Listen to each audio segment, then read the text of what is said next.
E aí pessoal, tudo bem? Aqui é o mestre nacional Matheus Garcetti, esse é o canal ABC do Xadrez, para falar de xadrez, e hoje nós vamos ver checkmate. Você não vai chamar a vinheta? Ah, é verdade.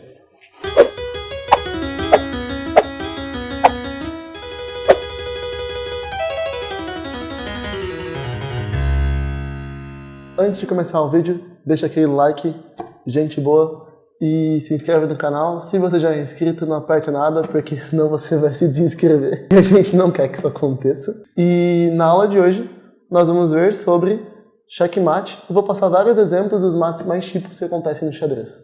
Beleza? Então, galerinha, hoje eu vou pegar alguns exemplos de checkmate, mostrar os mates mais típicos que acontecem no xadrez. E a primeira posição que eu vou mostrar para vocês é do checkmate escadinha, o mais simples que tem no xadrez. Por exemplo, a torre branca, ela corta essa linha aqui e não deixa o rei vir para baixo. Então, a outra torre vem e ataca o rei. Cheque. O rei não pode vir para G7, não pode vir para E7, não pode vir para E6, nem aqui, por causa das torres. Então resta ele subir aqui para a parede.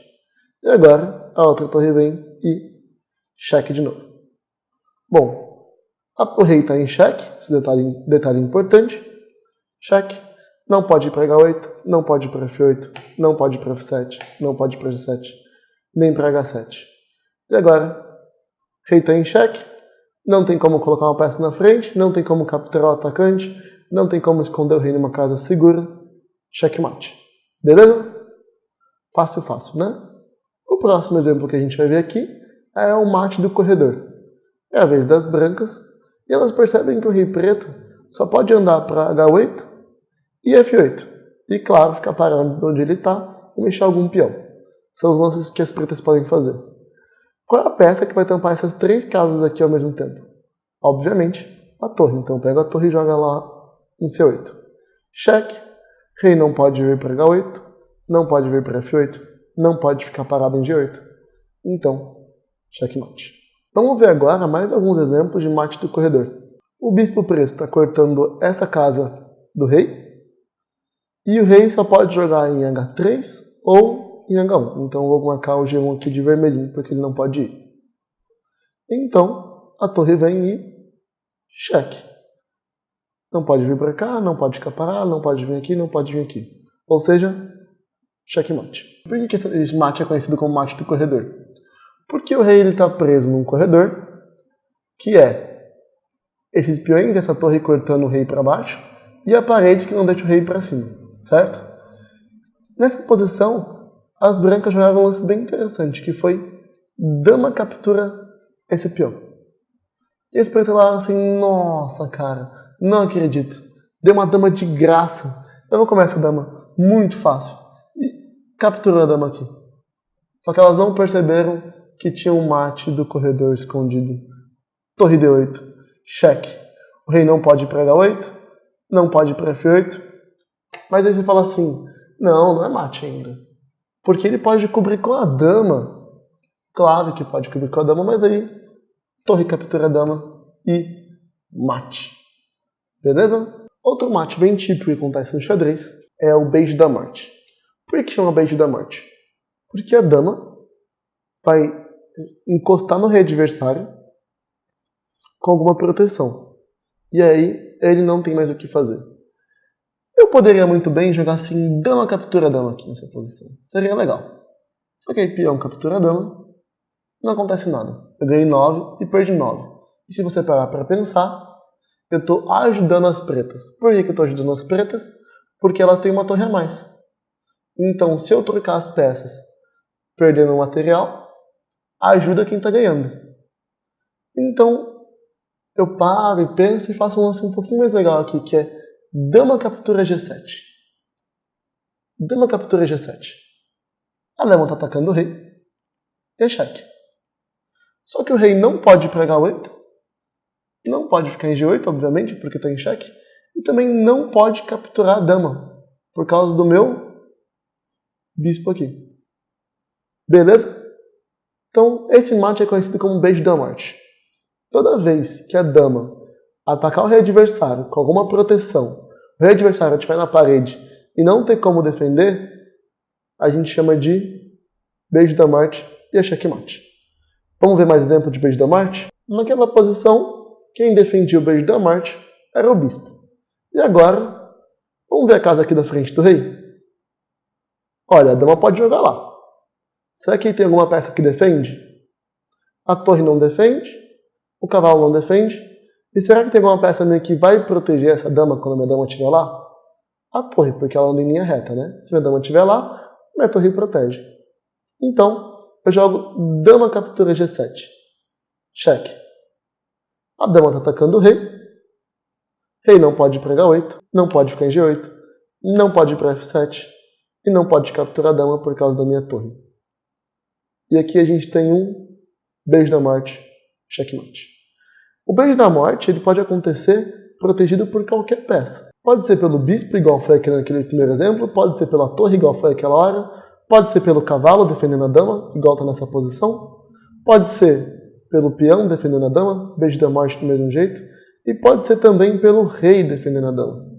Em todos os casos aqui, é um beijo da morte.